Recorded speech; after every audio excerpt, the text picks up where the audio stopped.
And thank you again for joining us. For the next round of questions, we are again going to kick things over to our expert panel. Quinn Bill, what is your position on the Quinn Bill educational incentive pay for police officers? And would you support a bill that would force cities and town to resume paying the extra costs? Okay, so the Quinn Bill is it was an initiative to have the state help fund higher educational efforts for police officers. Mr. Leahy, since you happen to be a police officer as well, do you want to start us off in this neighborhood? Absolutely. I am for the Quinn Bill. I am for the fully funding of the Quinn Bill, and I'm disappointed in the state legislature for not fulfilling its promises to the towns.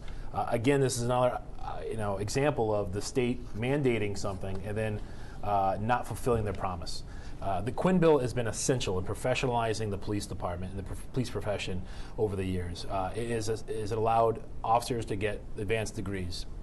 So I'm fully in favor of it. I also believe, again, when I talk to the voters out there, we're talking about education and we talk about public safety, and these go hand in hand. And as we know, an educated police officers, and we live in Massachusetts, which has got the most complex laws and ordinances in the entire country. If you're a police officer in Massachusetts, you're expected to be the best. Mm-hmm. Luckily here in Massachusetts, especially in Holyoke, the men and women I work with there are literally the best at what they do.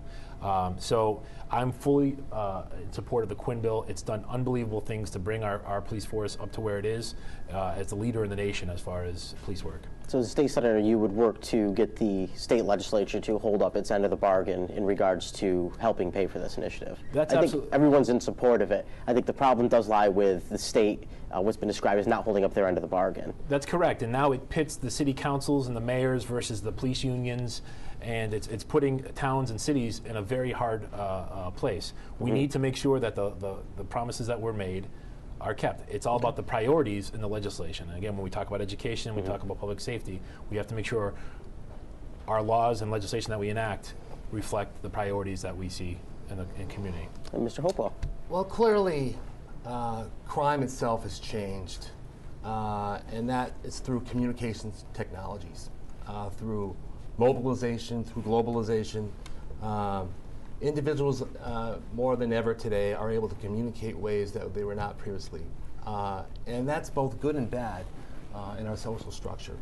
Law enforcement agencies as a whole, they have to be able and they have to be capable in addressing changes in crime, and that's being prepared educationally. Mm-hmm. And that's also true in healthcare, in education, and in business. People need a 4-year degree to have that business expertise, to have the skills in healthcare, and certainly in law enforcement, to be more proficient in criminology and forensics. I support programs that encourages our law enforcement officials to pursue higher educations. However, if we're going to give them incentives for those changes, I think we need to have communities and taxpayers need to have tactical and tangible terms on how we measure those. And as a state senator, it's our job to facilitate that conversation in creating a uniformity that is currently not present. And I believe that's part of the problem with the state, is that they're not seeing what they're getting for their return on investment, and they're protecting taxpayers. So clearly, the lack of uniformity allows the state legislature problems with supporting this. And in order, you need to have that uniformity going forward. So establish uniform standards upon but which the Quinn Bill cannot be a political football.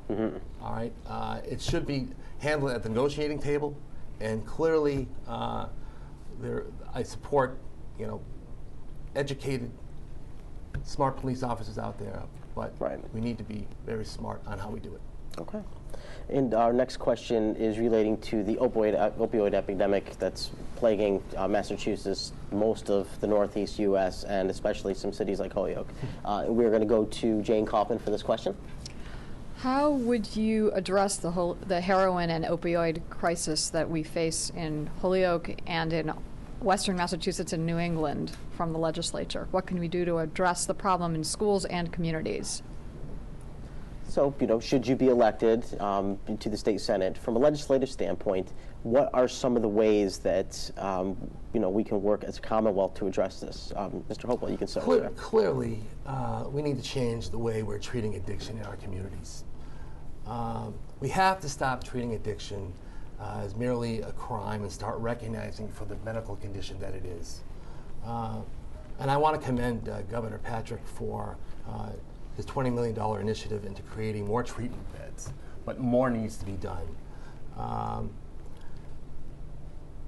As a medical professional, I've seen the effects of narcotic opioid addiction close hand for over 3 decades. I believe we need to support needle exchange. We need to support many different counseling and other rehab services. And we need to certainly support people that have addiction as a disease. And we need to recognize that most people that go to get, especially a needle exchange program, they're there for the maintenance. They're there to hopefully maintain status quo and not be overcome by sickness. So we need to be very, very proactive in treating addiction as a disease and not treat people in the most expensive place, and that is jail. We need out-treatment programs, and clearly that has significant financial benefits. Increased treatment options. Okay, certainly. Mr. Leahy. As a police officer in the city of Holyoke, I have been literally fighting my adult professional career. I've been fighting the opioid addiction. I see it every single day. I'm the only candidate for this office that sees it on the street level. We have more than enough people down in Boston that are reading the reports based on the evidence that police officers are providing to them. We need a different look at it, and I've got that different view. Street level narcotic sales, arresting the user, we're not going to arrest our way out of this. We've arrested thousands of people. We took an open air drug market in the city of Holyoke. We worked collaboratively with the landlord, and we shut that area down. And now that goes towards our, we've rejuvenated the area, and now it's actually full of families, and it's a nice building. We can do that block by block and then neighborhood by neighborhood. Those are the things that we need to do. We need to, of course, look at innovative treatment ideas. We cannot treat people while they're in jail. I've seen people go through a detox in a jail cell. It is one of the most violent things you can see. It is very unpleasant. So for people to be treated in the jail system, the correctional facilities, is not the best way to do it. We need to make sure that we have the ability to give these people the second chance. I support the needle exchange program. I support Narcan for officers, because I know that sometimes these people at the bottom, whoever the person is, deserves that next chance to get better. And I can tell you, as a police officer, we see intimately into people's lives. And it's amazing to me how eye-opening it was back in 2003 when I started. When you see these people, it's not just the stereotypical drug addict. It is our families, it is our sons, our daughters, our mothers and fathers. So this touches all areas of our district. Of course, it touches all areas of our district.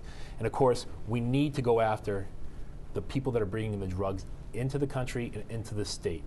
The street level narcotic sales, the street level distribution network is not where we're going to make the dent. We need to do it on the bigger level. Holyoke Police has worked collaboratively with the DEA, and a lot of we have representation on almost all the task forces that are regionally, and we're doing our bit, but there's more that can be done. Gotcha. All right, thank you, gentlemen. We'll switch gears a little bit here. I want to talk about the Tennessee gas pipeline proposal by Kinder Morgan to run this basically a very massive natural gas pipeline, which would go from Canada down to the south, and it also runs through parts of Franklin County, parts of Berkshire County. It has the potential to have an impact on the area and the region as a whole. It's been controversial by nature because of the potential safety implications as well as the environmental concerns. Just in regards to this project, where do you guys stand on this? Mr. Hopewell? I certainly don't support long-term investments in new fossil fuel infrastructure. I believe we should be looking at our current infrastructure and plugging the leaks and solving some of the environmental issues as a result. Currently, there's some inefficiencies in our current systems. What we really need is a statewide comprehensive program on how to decrease our dependency on fossil fuels. We need to be investing in renewable energy. We need to certainly look at increasing the amount of offshore wind farms, certainly solar energy and hydroelectric power. But most of all, we need to really start investing in our green futures for our in technology here in Western Massachusetts. And we're currently only 9% of our full demand for energy is only funded by or only supplied by with our green technologies. And currently in Western Massachusetts, we need to certainly spend more time in promoting green technologies. We need to invest, and certainly making a conscious decision to invest in the infrastructure. We're going away and we're going in opposite to where we need to be for our future and decreasing our dependence on fossil fuels. So you oppose the Kinder Morgan pipeline and think the state should instead take a proactive look at how to boost some of the renewable resources that it's already utilizing on some level? Clearly. Okay. Mr. Leahy, the Kinder Morgan pipeline, Oppose or agree? Well, so it's a complicated issue. So on its level, we need more energy. We just in Holyoke had our coal plant shut down, and with that shutting down, $12 million walked out of the city of Holyoke in taxes. So we are going to need energy. The head of the Holyoke Gas and Electric just had an op-ed piece saying that we will need more energy in the future, and that the gas and electric could use this gas line to fill that gap. I'm proud to stand with Mayor Morris in his quest to make Holyoke one of the first carbon neutral cities. We are blessed in the city of Holyoke and the region with the Connecticut River. We've been doing a lot with hydroelectric power. But this proposal as it stands now, and it is exactly that, we need to look at mitigate the environmental impact. Of course, this pipeline wants to go through some of the most pristine country that we have in Western Massachusetts, and I would be hard-pressed to allow something that could cause an environmental impact in a negative way. So I'm not going to say I'm for or against it right now. I want to learn more about their specific plan. I want to know about the gas line. I want to know about the volume of it, the size of it, where it's going to go specifically, as they haven't detailed exactly. I mean, are they going to run it right down the middle of the pike, or are they going to go right through farms? Are they going to take people's farmland by eminent domain? So these are a lot of the issues that are up there, and what we need to do and what we need in a state senator is somebody who's going to look at the facts. They're not going to take an issue and use inflammatory words and salacious comments to get people's emotions worked up. We need to look at this in a thoughtful manner and take all the sides into account. All right. Well, before we move to the last question, I want to throw in a question from one of our readers. It was a reader named Debbie. She basically just wanted to get your quick take on e-cigarettes. We have seen this rise. Some folks are using them to quit smoking traditional tobacco. There's conversations about how to regulate these, if to regulate them at all. Just quickly, do you believe that the state should regulate electronic cigarettes the same way they regulate tobacco products? Mr. Leahy. Yeah, so we are one of only 11 states that do not regulate e-cigarettes, and so I would say yes, we need to regulate them. Like tobacco? Well, we need to make sure that yes, like tobacco, we need to make sure that these are not marketed towards children. Right? It's a liquid nicotine, and some of the flavors of the liquid nicotine that adults enjoy are dessert flavors or candy flavors. How quickly could a child, see that, or not even a child, but a young adult? So we need to protect our minors, because while it does help a lot of people move themselves from cigarettes to e-cigarettes and hopefully to a smoke-free life, it could also work the opposite way, where a child might, because it's less feared, it could be left out on a coffee table, they try it, it tastes like candy to them, and so on and so forth. So there's absolutely regulations that need to be put in place. Mr. Hopewell.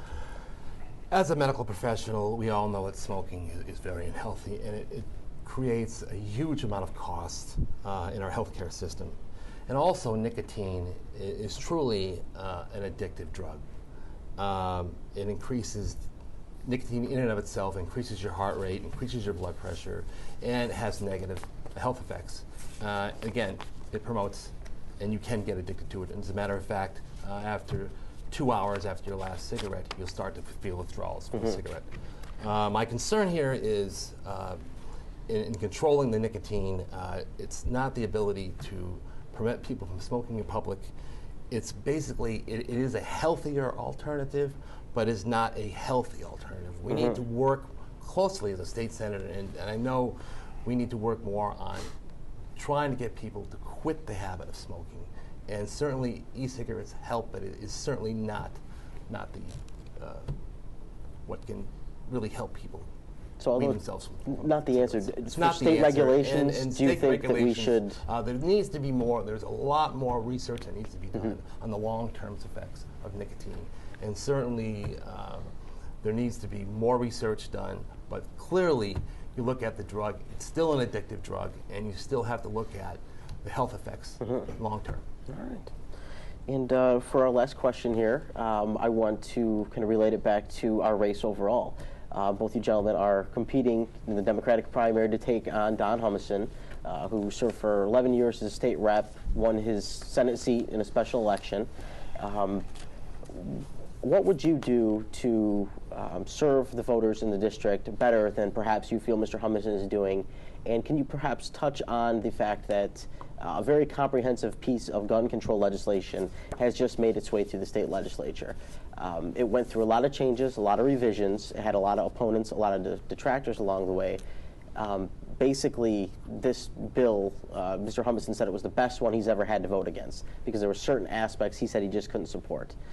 So talk a little bit about this very comprehensive gun control bill and overall what you would do to better serve the district than you feel Mr. Humison is doing now. And Mr. Leahy, we can start with you. Well, as a police officer, and again, the only person in the race that wears a firearm to work every single day, I think, again, I have a different perspective. To Mr. Humison's comments, it again shows his inability to work collaboratively with other people, and it shows that we currently have a lack of presence at the decision-making table.